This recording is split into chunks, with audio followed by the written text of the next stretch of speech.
Oh yes, it is. The front banners is Friday's edition. Good morning, I'm Blessing Eichie. I like to show to you that I went through nursery school. So 30 days at September, April, June, and November. All the rest are 31, except February alone, which is 28, but 29 age leap year. So this is the 28th day in the month of February 2025. Some persons are saying, yay! And some are like, February so soon. I'll tell you why those who are saying yay will say yay. Yay is the end of month. The alert will soon come. You understand? That means something has entered your account. Your account will be in the green. For those who are going to push something out, they're like, why February? You just came, and before we could say hello, you're done already. Well, I know those two people, people who are on side of February has come to an end finally. Those who are saying so soon. One is on my right, the other is on my left. It's for you to tell who they are by the time I introduce you to them. So my partners are here this morning, Dr. Idahosa Osamhanze and Oyinpreye Krumale, so you can know for yourself who's on the right and who's on the left. Good morning. February, hold on. Don't be in a hurry. He didn't even wait for you to do your own research. February, hold on. Don't be in a hurry. There's still so much to be done. Really? Yeah. But today's 28th. Good Nigeria is here to be again this morning on the front burner, where we make issues make sense. Be on that side, just keep faith with us, and we will bring you the best of programming today. You look Friday-ish. Oh. Are you set to hit the gym or some some party after right now? Fridays for healthy walk. Okay. And Oyinpreye Krumale. Good morning. Good morning. Blessing. Good morning, doctor. You know what? I don't understand what blessing means by someone on my right, someone on my left. February is this, February is that. I do not understand. But where are you? Which chief are you? What side are you? I'm on the side of the good Nigerian people. I'm on the side of the good Nigerian people. Yeah, so what side are you? Are in the middle, right? You see, I'm neutral, very neutral. But there's someone else we need to find out where she is. She's looking so Friday-ish, like she's just in a hurry to go catch some fun today. But before she does that, there's something she doesn't want you to miss. Let's go over to Swift Aderinto, who will bring us up to speed on current happenings. Corruption thrives in silence, but your voice can shatter that silence. Those are the words of Musa Adamu Aliyu, who is the chairman of the Independent Corrupt Practices and Other Related Offences Commission, ICPC, when he hosted media executives to a breakfast meeting where the ICPC availed media organizations activities that they've been up to in trying to curb corruption in Nigeria. Now, this meeting was held yesterday in Ikeja, Nigeria, and Lagos, Nigeria, and a lot was said by the chairman, Musa Adamu Aliyu, of the ICPC. He first appreciated the media for lending a voice to what the ICPC is doing, because when you get to read about what ICPC is doing, when you get to hear it on the news, it's because the media amplifies the voice of the ICPC. And then at that meeting, he also sued for more cooperation with the media so that every Nigerian can get to know what ICPC is doing. Now, they've been about a whole lot, including the ethics and compliance reports that they released about the MDAs in Nigeria, and also other activities, programs, even podcasts that the ICPC have set up to sensitize Nigerians about corruption because according to the commission, it's more about preventing corruption than fighting corruption. We'll just take a look at some of the highlights of the meeting, which involved the chairman notifying the media executives that were gathered there about the report of the Ethics and Integrity Compliance Scorecard, which scored MDAs in Nigeria according to compliance with their ethics, and also some of the intimates the media or some of the programs of the ICPC, such as the Care Policy Trust, the Constituency and Executive Projects Tracking, which ensures accountability in government-funded projects, and how they also plan to have one that prevents corruption in local government. So many programs that they've been doing. We will look at them and also talk about how far the works or the efforts of the ICPC has come in terms of reducing corruption or sensitizing Nigerians about corruption in the country. Doug, that meeting, before that breakfast meeting, we had an interview with the chairman of the ICPC when the report was released, the Ethics and Integrity Compliance Scorecards report was released. The spokesperson? Yes, the spokesperson rather, I beg your pardon. We had that interview with him, and then he talked about the criteria upon which the scorecard was done and the MDAs that were scored and had good ratings, and for others what was going to happen so that everyone sits up and understand that this is not business as usual. I think it was a very fruitful engagement yesterday. Fortunately, I was part of that meeting to some extent. And it was quite very, very refreshing to see that ICPC is also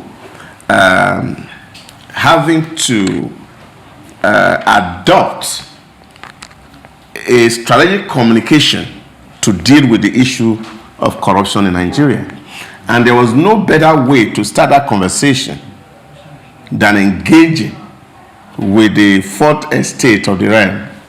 And this was the second outing, because the first meeting was held in Abuja and the second one was held in Lagos yesterday.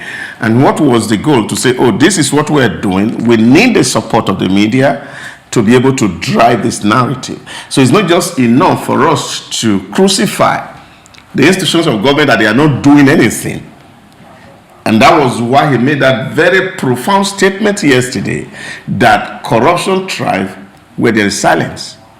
Now, you look at the country where we live, like somebody raised yesterday, that when he traveled somewhere in Europe about 25 years ago, and they were addressing them, and he said, the German authorities said to them that they were actually having about 85% of their citizens that will naturally do what is right, and that they were pushing to meet up with the standard of the Scandinavian country, where 97% of the citizens are willing to do what is right.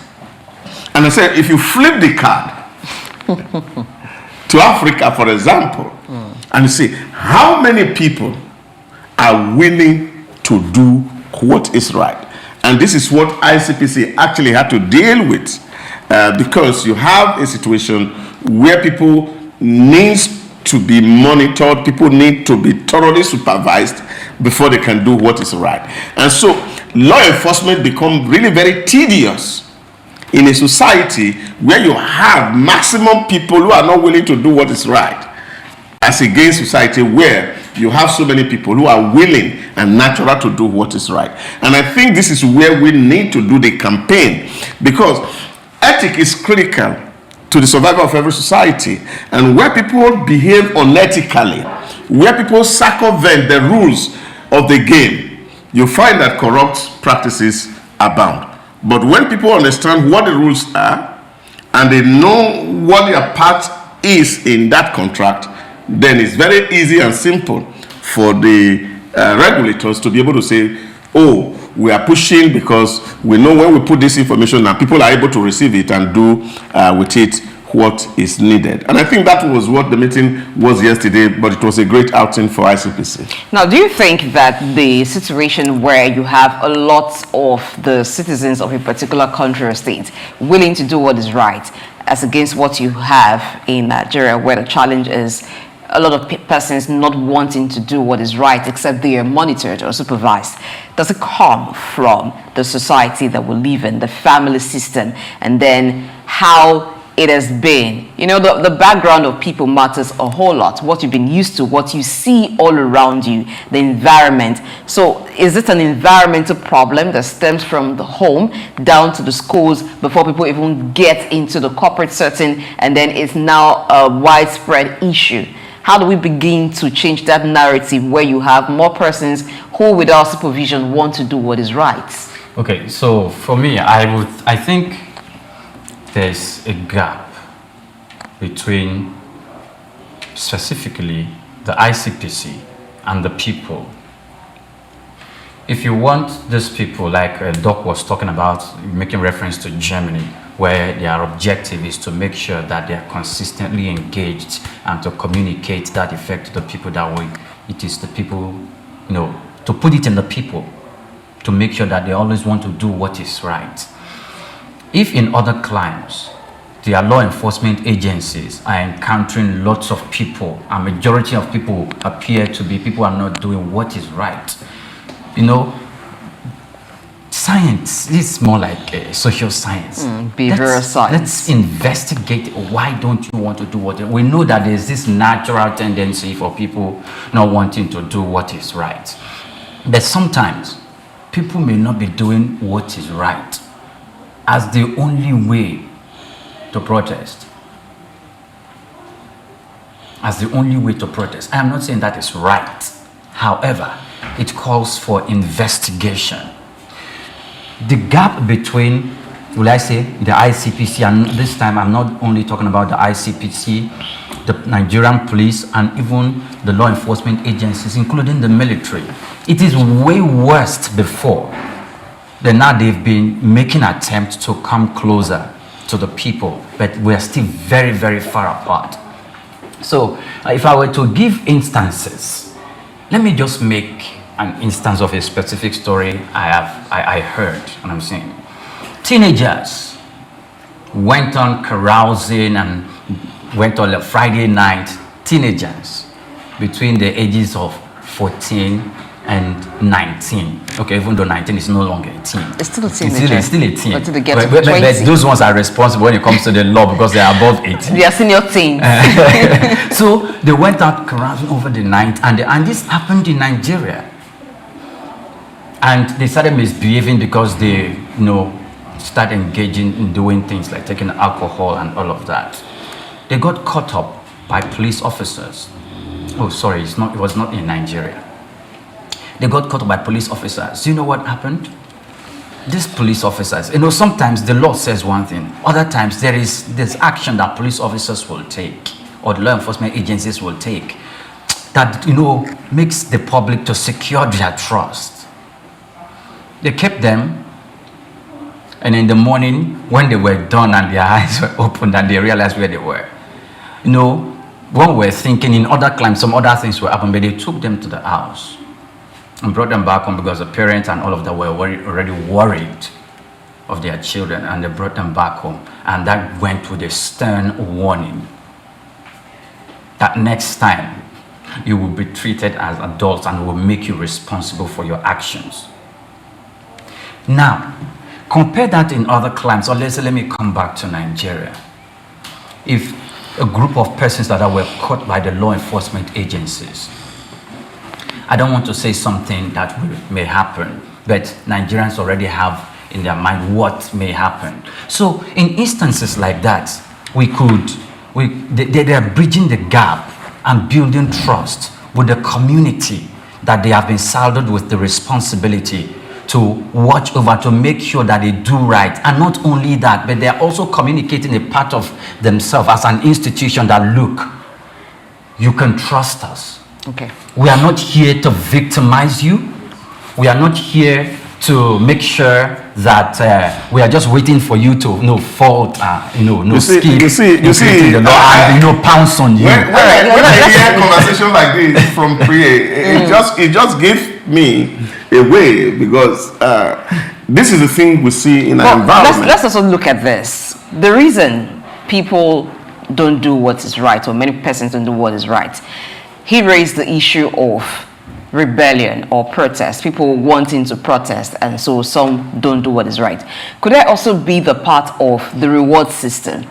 people who started doing what is right. But over time, I've also watched to see that there is no, or there seems not to be a reward for right doing, but there seems to be plenty of rewards for wrongdoing.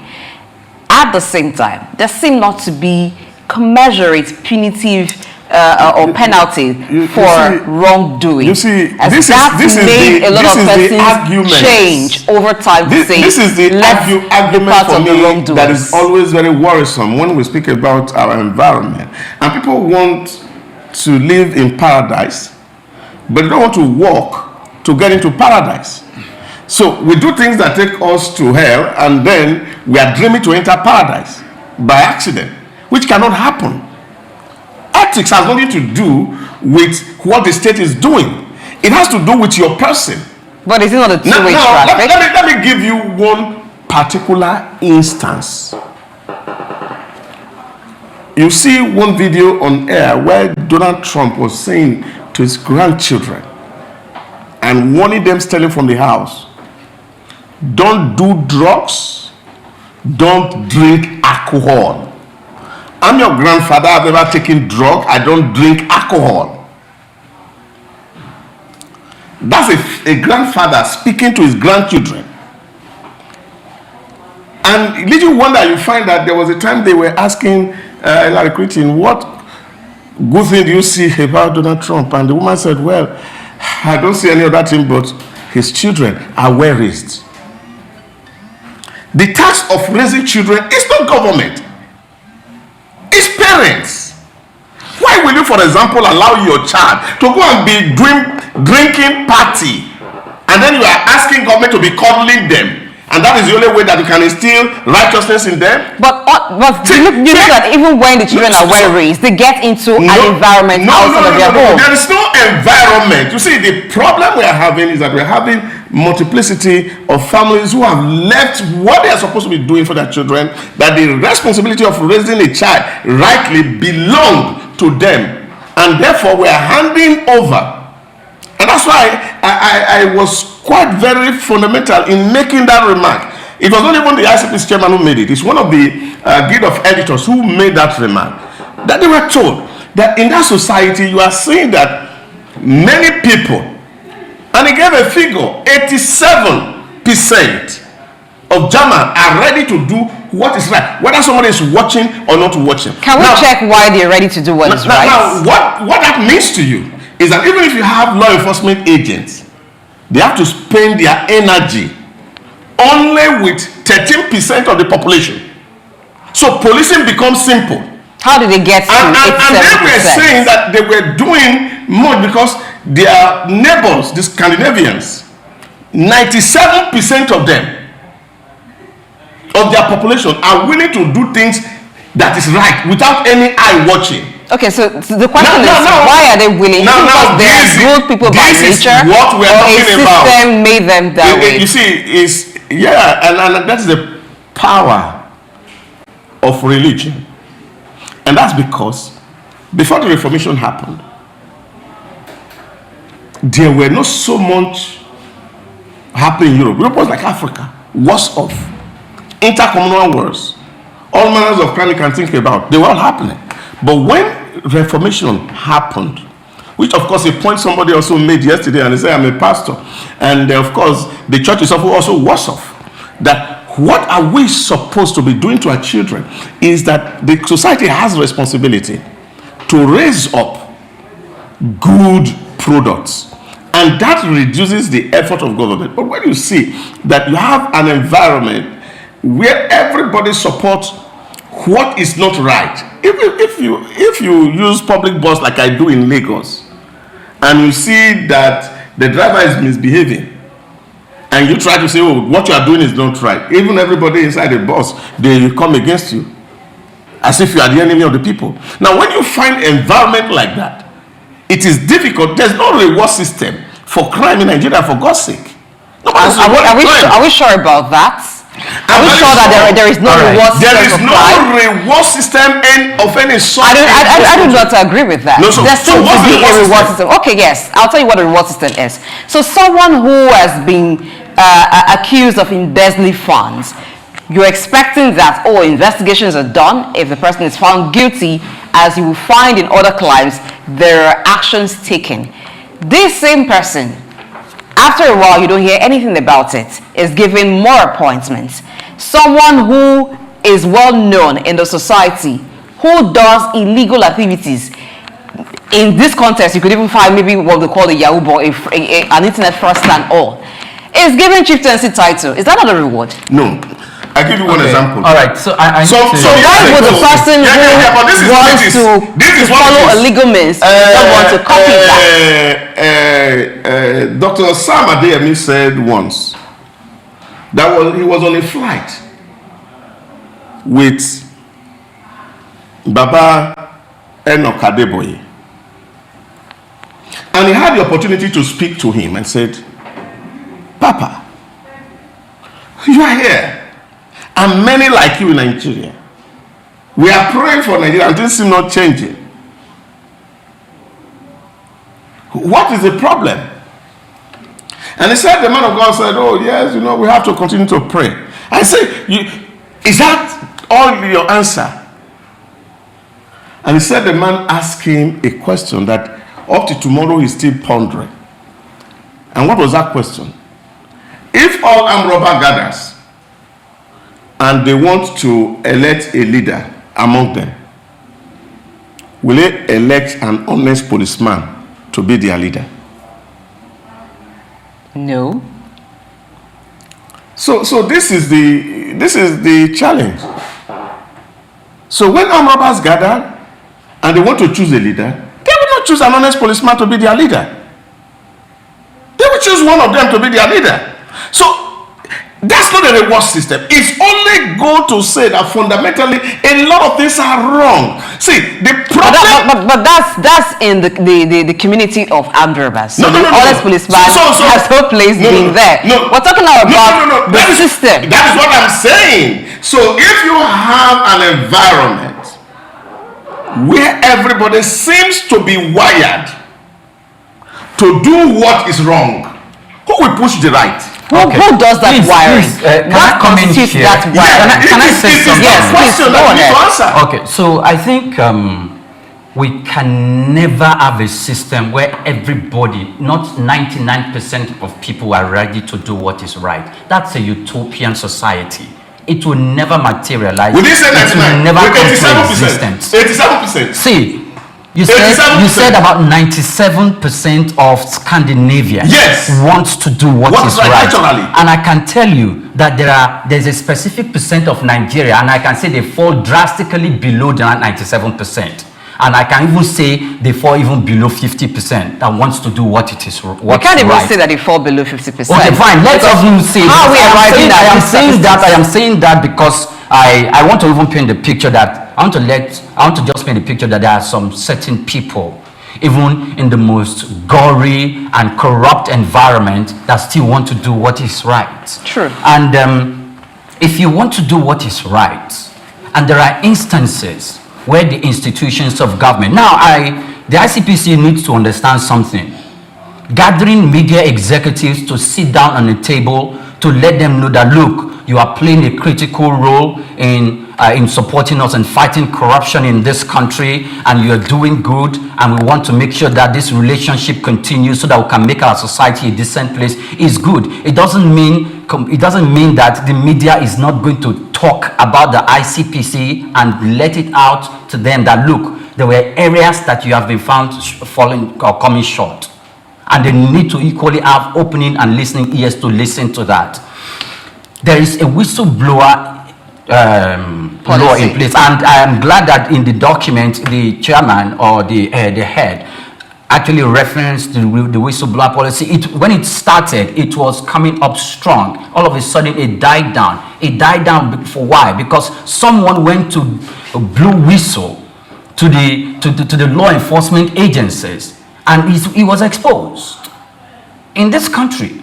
So how would you secure the trust of these Nigerians who will secretly come and tell you that, look, I think something is happening in my vicinity. I think something is happening in my organization, and people are funding funds, and they give you name, they give you certain things. And in fact, sometimes when those matters are being investigated, they are even referencing the whistleblower. Okay, give us evidence. How can armed robbers be robbing at your vicinity, in the environment where you live? You call the police officers, they will tell you to make a video and send an evidence first before they will come. Does that make sense? Of course it doesn't. That's the whistleblowing. Why not respond first? But we have to make sure. We are actually saying the same thing. That the people who are in the police force, the people who are in the ICPC, the people who are in immigration, the people who are in customs, they are Nigerians. Okay. And if they fall within that threshold we are talking about, who are not willing to do what is right. So which means you will need effort to set up an agency to watch the agency that is watching the agency. We'll come to that. We need to take a clip right now. You may likely not win. But what I'm saying in essence, it's like the people talk about security is the business of everybody. So is also the task of fighting corruption. Is everybody's work. Okay. I make reference. Doc, we'll come back to that. No. But let's quickly take the clip where the chairman of the ICPC thanked media executives about their role in fighting corruption. ICPC, distinguished ladies and gentlemen, I'm really happy and delighted to be in the midst of these distinguished Nigerians. And I have to say that we at ICPC, we really cherishes and greatly values the partnership with you all, because we know that you are really great and valuable because of the role which our Grand Norm has given to the media. And there is no doubt that your dedication to exposing corruption and enhancing our efforts has been crucial in fostering a more transparent society. And our decision to come here today is part of our determination to strengthen our partnership. That's why this breakfast meeting is not merely an event, but a reaffirmation of our shared mission to combat corruption and uphold integrity in Nigeria. And your support for the ICPC in delivering its statutory mandate, including its robust activities and initiatives in fighting corrupt practices and other related offenses in Nigeria, is really commendable, because you have been really helpful in enlightening Nigerians about the problem of corruption. And I'm personally filled with gratitude that the media has continued to positively boost the ICPC's anti-corruption public communication efforts. Your investigative reports, analysis, and overall dedication to truth have helped in exposing corrupt practices, because there are a lot of stories that you published which help us in our investigation.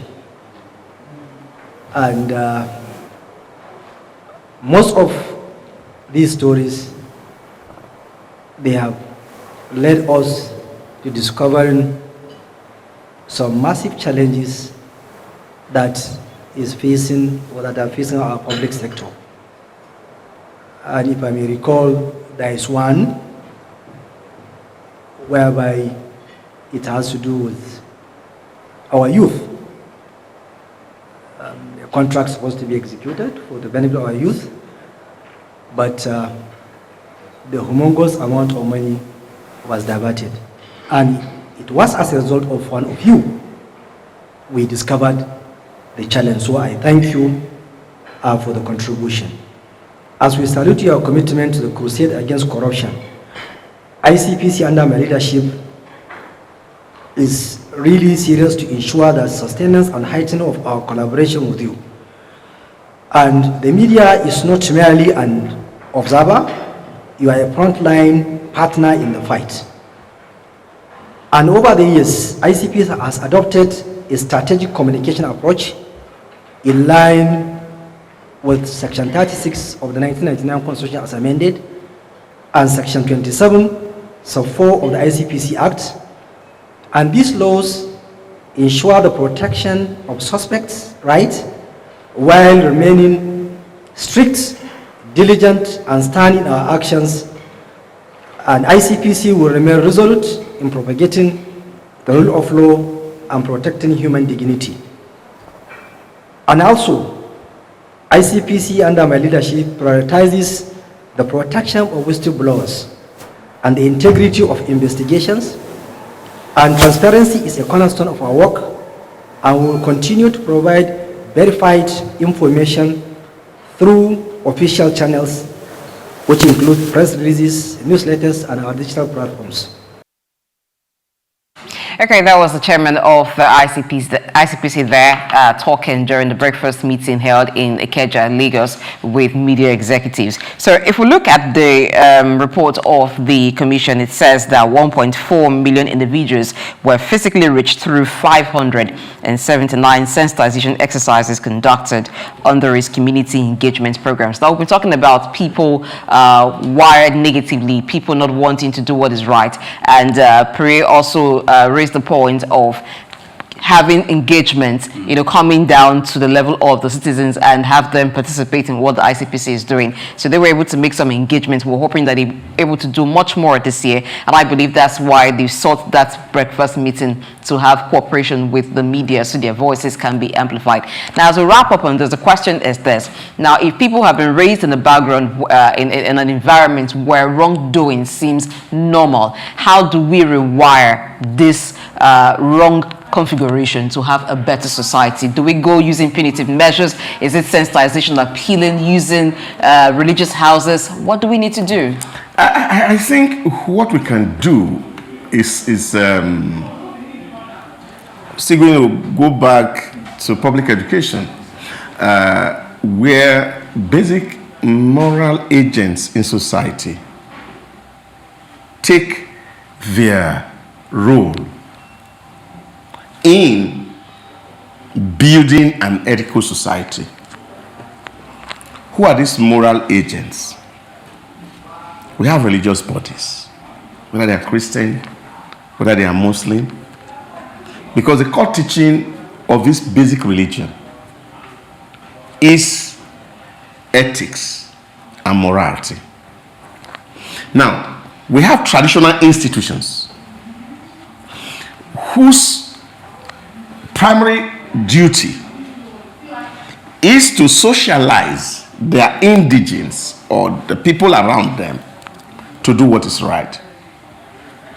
But where do we have the disconnect? Which is hugely that people go into the state deliberately to exploit the state for their advantage. I've used this over and over again. A friend of mine once told me that somebody was appointed a minister in the Federal Republic of Nigeria, and he had a reception for him in Lagos. And all his town people came in and they gathered around him, and they said to him, you know, this is an Iroko tree that you have climbed. You can only climb it once in your lifetime. When you are coming down, all the firewood you will need to cook till the end of your life, bring it down. So if he does that, it then means that it's no longer an Iroko tree by the time he leaves. So this is what we have been doing over the years. And that's why you find that even when the law enforcement agents grab some people, for example, You see communities of people coming out with placards to demonstrate. We have seen people who have stolen their state dry and were jailed and imprisoned elsewhere, with loud ovations and drum roll out by their community people to welcome them. That's a reward system. So, the community don't see anything wrong about stealing public funds, for example. That's why I say to people, in this country, virtually no crime you will do that even religious leaders will be calling to put a leeway and bend the rule for some certain people. I was watching one program on radio yesterday where they said, oh, somebody has violated the rule of an institution in Nigeria. And some people are saying that there's an exception to the rule. And usually there's and this is a lawyer speaking, there's an exception to the rule because it's just 1% that the law should have been bent for her. You can imagine, and this is on national media, that because somebody violated the rule, and he said that they have to bend the rule for her because it's a her. Now, when you live in an environment where everybody seems to be thinking in this direction, and you are only casting aspersion on people who stand for what is right, it is difficult to build. But I think that most importantly, parents should take responsibility for the children that they are raising. But it was not so. And it is not the role of the government to raise children. Okay.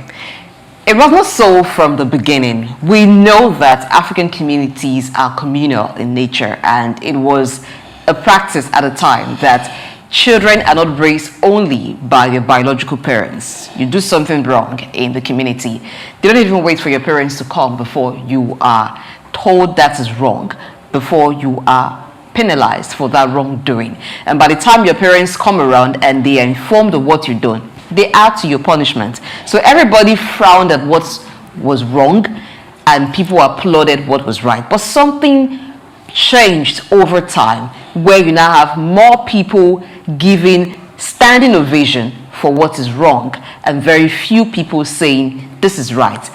How do you think we can get back to the point where the voices of those who are speaking for what is right becomes louder than the voices of those who are applauding evil? Well, the thing is, the people in society have a role to play. The people in government who have been saddled with that responsibility have a role to play. The law enforcement agencies have a role to play. Now, most times they say police is your friend. But people need to understand that bail is free. Let's complete it. Yes, people need to understand that people need to understand that statement. The police is your friend does not mean he's supposed to give you a pat on the back and when he sees you doing something wrong. There are some places you go to, motor parks, you will see police officers there. Being friends. You will see commercial vehicle drivers there, and you will see the normal park, or will I call them touts, or let me not even call them touts, the park boys there, and the things they do, the things they smoke, and police officers are there. Maybe why are the police officers not reining them in? Now we know that there are some certain areas that can happen. There are some certain areas that cannot happen. In fact, you don't even need to see police officers before you keep yourself back from not doing some certain things. But I think maybe those police officers there too are afraid of their lives. Okay, maybe the police officers too are afraid of their lives. They are afraid of their life that we live in this community, these boys know us, and by the time we start going after them in such a strong fashion, they will attack our families. If they can't get to us, they can get to our children and all of that. So on the part of the government needs to make extra provision for safety, even for the officers. And for those who will come back and cry, I'll call the police agencies and all of that, we will need so that they can have those people protected. whoever is blowing the whistle, no matter whose us is God, those people blow the whistle, we should never be exposed. Should never, ever be exposed. Their names, their nicknames, their description anywhere should not be mentioned. Because when we do that, we build trust with the people in society, and people can be willing and they will come forward to give information that the agencies will require. I just wanted to answer Blessing's question. How did we come here? Yes. About 3 weeks ago, I was preaching, and I said, those days when we were growing up, if a church member is seen to have committed a sin, there's a role that is reserved in the front where sinners sit in the church. So you can hear the word very well. Yeah, they sit in the front. And everybody in the church understand that that is the sinner's seat. And until they mourn their sin, and the church come back to say, well, you have been forgiven, go and sin no more. And they are reintegrated back into the church. And people were glad to do those days. And I asked them today, if somebody do a crime today, and you ask that person to sit in the front row, he will call you the bluff. Because right there down at the other side of the road, there's one church who's waiting. Did you say one? They're like 10. To embrace them and say, well, we don't really care about what you are doing. It's your soul that we are interested about. What your physical body is doing is immaterial. Now, this is the real deal in our society. That now even churches are afraid to correct their members. So discipline had gone down. Today, we have people build houses that are walled. In those days, everybody lived in one simple community. When you are doing something, everybody is other person's parent. Those days, when you beat a child, like you said, the parent will increase the beating. Now, you go and try it today. I have a friend who used to be a teacher in Magodo here. And he said one of the child misbehaved. And he tried to punish that child in a secondary school. The father came with a gun to the school and he flew through the window and ran away. In short, he disappeared from Lagos for scolding a child of an irresponsible man. What did the school authorities do? Now, the school authority are even made worse because, number one, they don't want to lose their pupil. Take them to court. Your friend, the teacher, should take the school and the man to court. But you know it's not so easy to pursue justice. How is he going to get justice? This is where that's the why challenge is. You see, that option. Prayer is speaking as if he just came back from Canada. This is Nigeria. Does it have the resources? But when you mention Canada, you are talking about ideal society, and that's where we are going. That's where we should be. Even the Canada we're talking about and other countries, it is not as ideal as we paint it to be. You know, when you talked about someone saying 87% of Scandinavians are willing to do what is right, even without being monitored. And I asked, how did they come about that 87%? And what was the criteria in measuring that they are willing to do what is right without being monitored? That is not to say that the people there are not well raised or they don't want to do what is right. But let's also look at it this way. Now, if you put a system in place where it is very difficult for you to get away with any wrongdoing, if you flout the rules, if you disobey traffic rules, there is hardly a chance of you getting away with it. You will have that consciousness, and over time it grows with you. So whether or not you are now in a place where there are no systems checking you, because you have been flogged or whipped into line, it is now your default setting, what you do consistently over time. Now you give birth to children, you are raising them that way based on your new default setting. There is a system that aids people wanting to do things right, not that by their own nature, if there were no systems for check and balance, those 87% of people, all of them, will naturally do what is right. Same way on the side. it is not that people don't want to do what is right. Some persons are raised in very good homes, but when they come out, it's just like you take fish out of water. They can't survive because the environment that they get into chokes every good virtue that they have imbibed. Even when they want to, you have seen people at on the road, there's traffic lights saying stop, and maybe it's at night or it's early in the morning, somebody parks and the other driver is wondering, are you okay? There's no traffic officer here to catch you. You can just move. Why are you waiting? So that person feels like the odd one out in the midst of those who would rather break traffic rule because there is no traffic officer to catch them. These things are sometimes innate, and it's because of what people watch and see over time. Now, when some Nigerians leave these shows and they get out there, they would, maybe that person has been an outlaw right from birth, but because you have come into a society where you find less outlaws like yourself, and that is, there is the system that checks your excesses, they bend and they change. They now become people who do what is right, because there's a system that will catch them if they don't do what is right.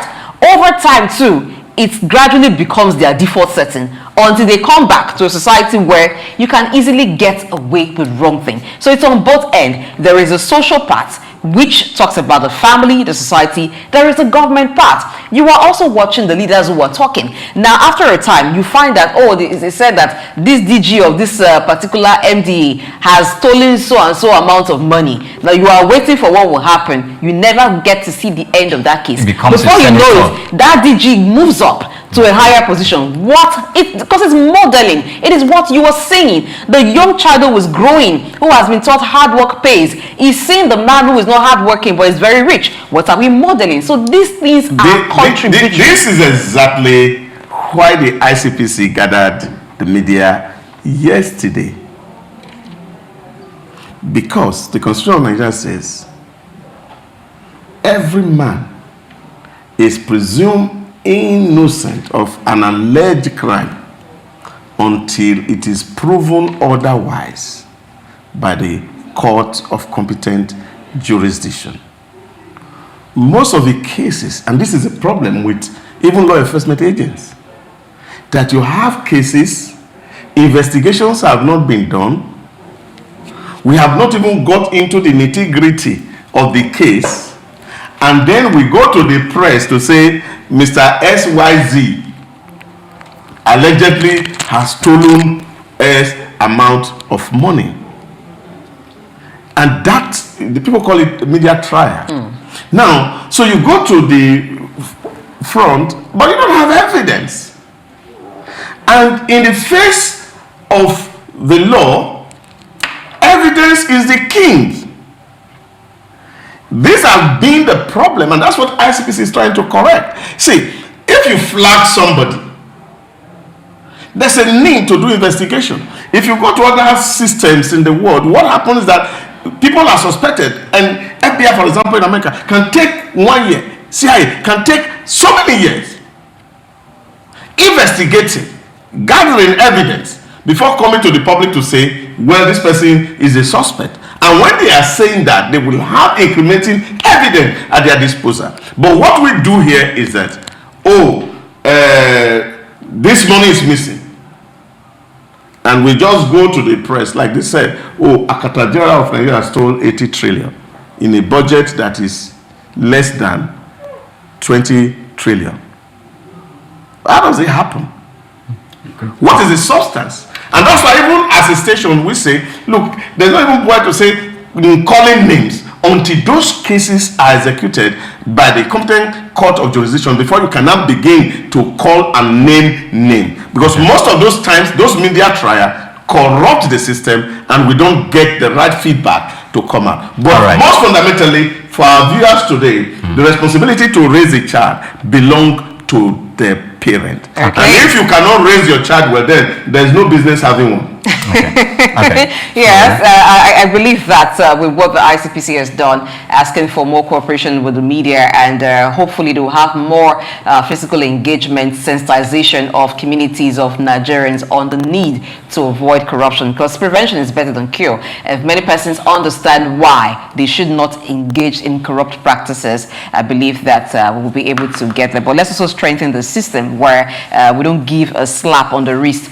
to those who have been found wanting in any area, those who abuse power, those who abuse their offices. And for those who still live in communities where it is okay for you to correct your neighbor's child, but do it in a way that you are not further abusing the child, because sometimes why parents frown at teachers reprimanding their kids is the manner in which sometimes it is done. You want to flog a child, you just give scars to the child, the parents will frown. You want to scold a child, you are more like condemning that child, intimidating, verbally abusing the child. The parents too would not like it. So let's do things right and not say and not cause more harm while trying to prevent one.